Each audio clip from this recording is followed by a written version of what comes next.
Hello, how are you? Yes, I'm very well, thank you. Very well indeed.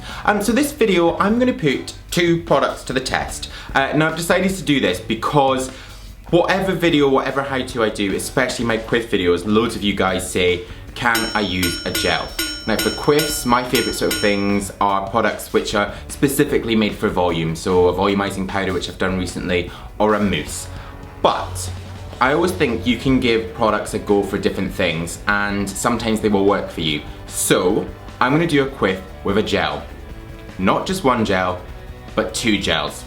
I've got two very different gels here. I've got one that I literally picked up about 10 minutes ago from a corner shop right next to my house. And this was 89 pence, which is just over $1. And I've also got this one by KMS California, which is the other end of the scale. This is about £10, which is about $15. So when you guys say, can I use gel? I don't know if you mean a cheaper one like this or one like this. So I'm gonna do exactly the same thing for each of these. I'm gonna take about a 10p or a dime-sized piece, get it into my hands, work through the hair from root to tips, and then the big bit, blast it on a medium heat but a fast speed through the hair with a hairdryer and build up that volume. Now I'm going to stop when the hair is dry, I don't want to over dry it, and then hopefully I will have a big voluminous quiff. Okay, so you can see I've got some height, I've got some volume, but this does not feel like a firm hold. But it doesn't feel sticky, doesn't feel flaky, but it is really loose. So what I might do is just grab a little bit of paste and see if that even does anything.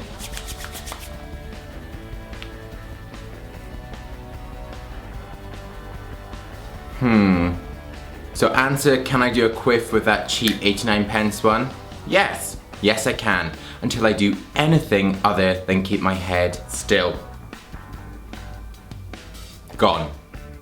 So that one instantly felt a lot thicker when I put it into my hands and through my hair, and I actually started to feel it drying, so it actually started to take shape, rather than the really cheap one which just felt really liquid until it sort of naturally dried. But this one is holding its shape a lot better. I can still touch it. It is moving like that one before, so what I'm going to do is, again I'll grab a little bit of paste.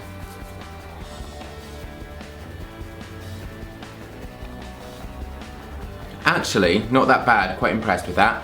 I think with each of them, a little bit of paste just to give it more definition, as I would do with a volumizing powder or a mousse, and then blast it with hairspray is just going to keep it in place. I mean, you saw with that cheap one that we did get the shape, we did get the volume, the hair still felt really thin, and I didn't feel like it gave any hold at all, even though it says it's extra strong hold. This one, instantly a lot better, and it's really holding its own a lot more. Also, my hair looks a lot thicker, whereas the one before felt like it thinned it out slightly. So can you do a Quiff with a gel? Yes, you can, but you're gonna get different results depending on what kind of gel you use. But guys, I've got to say, I'm gonna stick with a mousse if I wanna have a big Quiff or a volumizing powder. Gel is great for certain things, but I just don't think it cuts it for the Quiff. Thank you very much for watching, guys. Make sure you do rate the video, give it a thumbs up please, and if you're new to my channel, then click that subscribe button right now. But I will see you in my next new video, which will be next Wednesday. Bye bye. And it's really just washed out, so I wanted to give it a new lease of life. I could have gone with just that sort of caramel colour for the trench again, but I wanted to give something a lot more bold and rich in colour, so I've gone with the dark.